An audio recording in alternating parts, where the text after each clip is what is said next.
নতুন সরকার গঠনের প্রক্রিয়া শুরু হওয়ার সঙ্গে সঙ্গে দেশের পরবর্তী রাষ্ট্রপতি কে হতে পারেন এ নিয়ে রাজনৈতিক অঙ্গন ও সামাজিক যোগাযোগ মাধ্যমে আলোচনা জোরালো হয়েছে। বিভিন্ন মহলে সম্ভাব্য প্রার্থীদের নাম নিয়েও চলছে নানা জল্পনা। বিএনপির অভ্যন্তরীণ একাধিক সূত্রের তথ্য অনুযায়ী রাষ্ট্রপতি পদের জন্য দলের স্থায়ী কমিটির সদস্য খন্দকার মোশাররফ হোসেনের নাম গুরুত্বের সঙ্গে বিবেচনা করা হচ্ছে। একই সঙ্গে স্থায়ী কমিটির আরেক সদস্য নজরুল ইসলাম খানের নামও আলোচনায় রয়েছে। গত 12 ফেব্রুয়ারি অনুষ্ঠিত ত্রয়োদশ জাতীয় সংসদ নির্বাচনে বিএনপি 209টি আসনে জয়লাভ করে সরকার গঠনের পথে রয়েছে। নবনির্বাচিত সংসদ সদস্যদের শপথ গ্রহণের পর মন্ত্রিসভা গঠনকে ঘিরে দলের ভেতরে আলোচনা চলছে।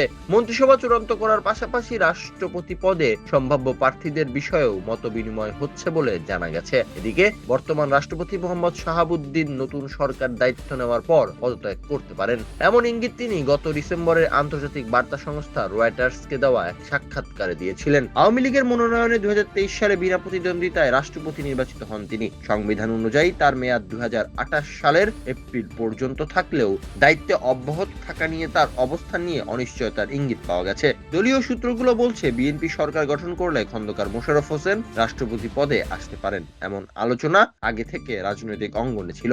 তিনি কুমিল্লা 1 আসন থেকে একাধিকবার সংসদ সদস্য নির্বাচিত হয়েছেন এবং অতীতে জ্বালানি ও স্বাস্থ্য মন্ত্রণালয়ের দায়িত্ব পালন করেছেন। এছাড়া তিনি ঢাকা বিশ্ববিদ্যালয়ের ভূতত্ত্ব বিভাগের অধ্যাপক হিসেবেও দায়িত্ব পালন করেছেন। অন্যদিকে নজরুল ইসলাম খান রাষ্ট্রপতি পদে আলোচনায় থাকলেও দলীয়ভাবে তাকে প্রধানমন্ত্রীর রাজনৈতিক উপদেষ্টা হিসেবে দায়িত্ব দেওয়ার বিষয়টি বিবেচনায় রয়েছে বলে জানা গেছে। সবশেষ জাতীয় নির্বাচনে তিনি বিএনপির নির্বাচন পরিচালনা কমিটির আহ্বায়ক হিসেবে দায়িত্ব পালন করেন। তবে নতুন রাষ্ট্রপতি হিসেবে কে দায়িত্ব নেবেন সে বিষয়ে এখনো কোনো চূড়ান্ত সিদ্ধান্ত হয়নি। মন্ত্রিসভা গঠনের প্রক্রিয়া শেষ হওয়ার পরবর্তী কয়েকদিনের মধ্যেই বিষয়টি স্পষ্ট হতে পারে বলে সংশ্লিষ্টরা মনে করছেন। চলনবিল প্রবাহ, মা মাটি মানুষের কণ্ঠ।